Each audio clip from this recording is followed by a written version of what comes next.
রহমতের রজনীতে রহমতের সময় আপনি যদি কারো প্রতি রহমত করেন, আল্লাহ তাআলা আপনার প্রতি রহমত করবেন।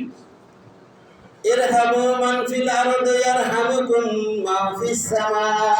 তোমাদের মধ্যে যে ব্যক্তি পৃথিবীবাসীর প্রতি রহম করবে, দয়া করবে, অনুগ্রহ করবে, আল্লাহ তাআলা তার প্রতি রহম করবেন।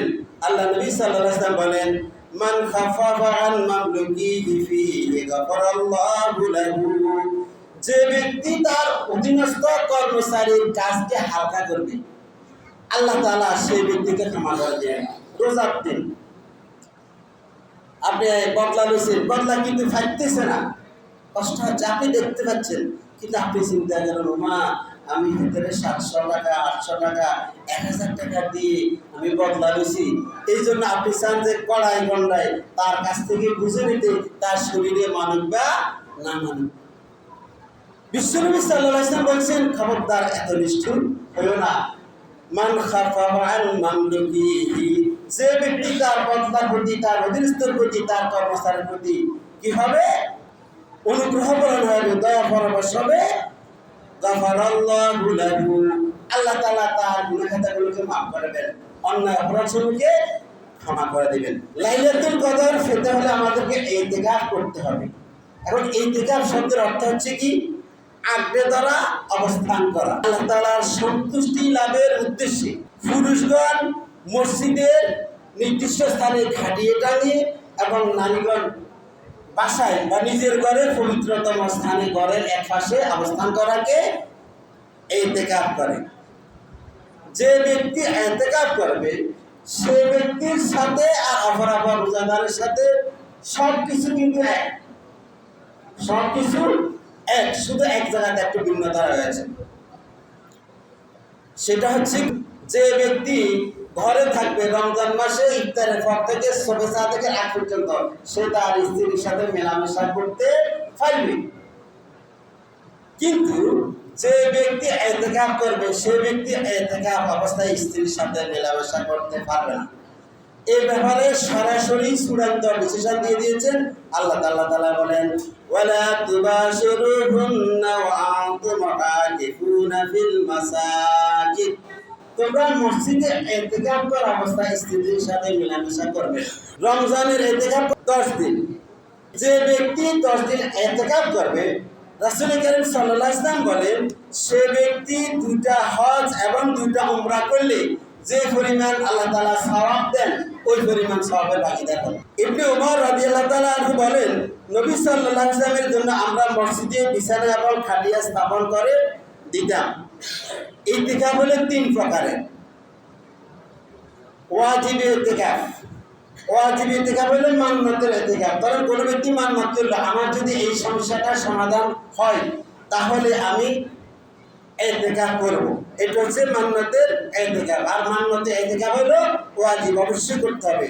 সুন্নতে ইতিকাফ, সুন্নতে ইতিকাফ হলো রমজান মাসে যে ইতিকাফটা আমরা করে থাকি। আরেকটা হচ্ছে নফল ইতিকাফ, এমনিতে আপনি ইতিকাফ করলেন, রমজান ছাড়া এবং মান্নাত ছাড়া অন্য কোনো সময় আপনি ইতিকাফ করলেন, তবে ইতিকাফের জন্য শর্ত হচ্ছে আপনাকে রোজা রাখতে হবে। সেটা হোক ওয়াজিব ইতিকাফ, সেটা হোক সুন্নতে ইতিকাফ, সেটা হোক নফল ইতিকাফ। ইতিকাফের শর্ত, ইতিকাফকারী অবশ্যই মুসলিম হতে হবে।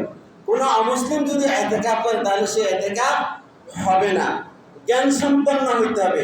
অনেকে কি করে, হাবা বাবা তারা ইতিকাফে বসায় দেয়, চিন্তা করে যে আমরা সবাই সালাত চতুর মানুষ, দুনিয়াদারি আমরা করতে হবে, তুই যে হাগল ছাগলের মানুষ, দুনিয়ার তার কোনো কাজ কারবার নাই, এই জন্য নিজের গুণে খাতা মাঠের জন্য পাগল ছাগল একটা আপনি বসাই দিবেন, এই ইতিকাফ হবে না।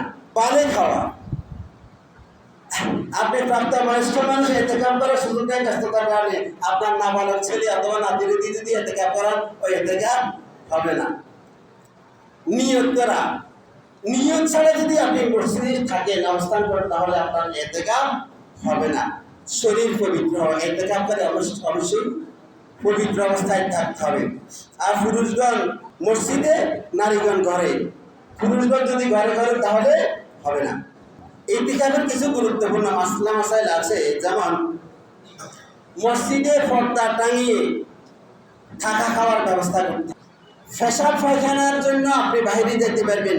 এবং যদি আপনার উপর গোসল ফরজ হয়, তখন আপনি মসজিদে ইতিকাফ অবস্থায় ছিলেন, আপনার ঘুমের ভিতরে হয়তো স্বপ্নদোষ হয়ে গেল, এই জন্য আপনি গোসল করতে যেতে পারবেন। কিন্তু ফরজ গোসল ছাড়া ইতিকাফকারী নরমাল গোসলের জন্য বাইরে যেতে পারবে না। এখন আপনার হয়তো কথা থাকতে পারে যে আমরা বাঙালি মানুষ, আমরা গোসল ছাড়া থাকতে পারি না, তাহলে আমি কিভাবে ইতিকাফ করব? তার জন্য একটা সুযোগ আছে, একটা কৌশল আপনি অবলম্বন করবেন। ধরুন আপনার প্রস্রাব অথবা পায়খানার ব্যাপার, আপনি গেলেন প্রস্রাব করতে গিয়ে প্রস্রাবের কাজ সারি আপনি গোসল করে চলে যাবেন, তবে ওখানে বিলম্ব করবেন।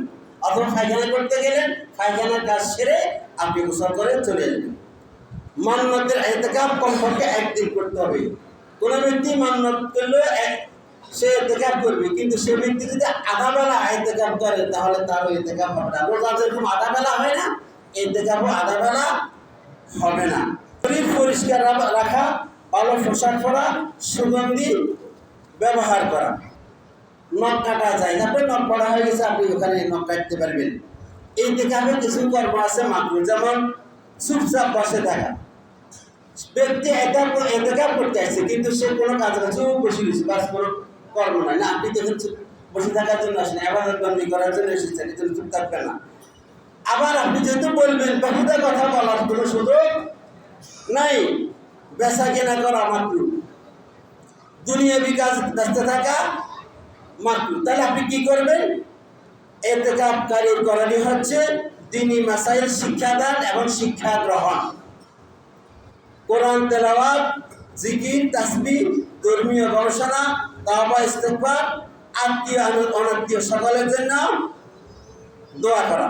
যেসব কারণে ইতিকাফ ভঙ্গ হয়, শরঈ কারণ ছাড়া মসজিদ হতে বের হলেন, আপনার শরঈ কোনো কারণ নেই, আপনি মসজিদ থেকে যদি বের হন আপনার ইতিকাফ ছড়ে যাবে। স্ত্রী সহবাস করলে ইতিকাফ ছড়ে যাবে, পাগল হয়ে গেলে ইতিকাফ ছড়ে যাবে। সুস্থ সবল লোক ইতিকাফ করছে, আল্লাহর ইচ্ছা সে পাগল হয়েছে, তাহলে তার ইতিকাফ ছুটে যাবে। মহিলাদের হাইজ আছে, মহিলা সুস্থ মানুষ ইতিকাফ করেছেন, এখন তার হাইজ হয়ে গেল, হাইজ হওয়ার সাথে সাথে তার ইতিকাফ ছুটে গেল।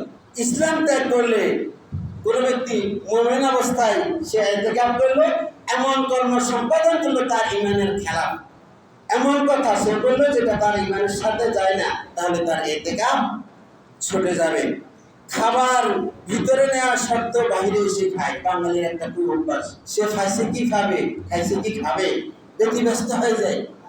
এই যদি হয় তাহলে তার ইতিকাফ নষ্ট হয়ে যাবে। আমি যে বলছিলাম মহিলা যদি হাইজ ইতিকাফ চলে যাবে, এখন একটা মহিলা চিন্তা করছে 3 দিন সে ইতিকাফ করবে অথবা 10 দিন ইতিকাফ করবে, এখন তার হাইজ হয়ে গেল, তাহলে বাকি সময় তিনি যখন সুস্থ হবেন আবার সেটা পূরণ করবেন। ইস্তিহাজা অবস্থায় ইতিকাফ জায়েজ। ইস্তিহাজা অনেকে তো জানেন, অনেকে জানেন, সেটা হচ্ছে নন স্টপ ব্লিডিং, অর্থাৎ যে সকল মহিলা হাইজের মতো রক্ত যায় কিন্তু কখনো সুস্থ হন না, এরকম লোক আছে। এরকম মহিলারা ইতিকাফ করতে পারবে।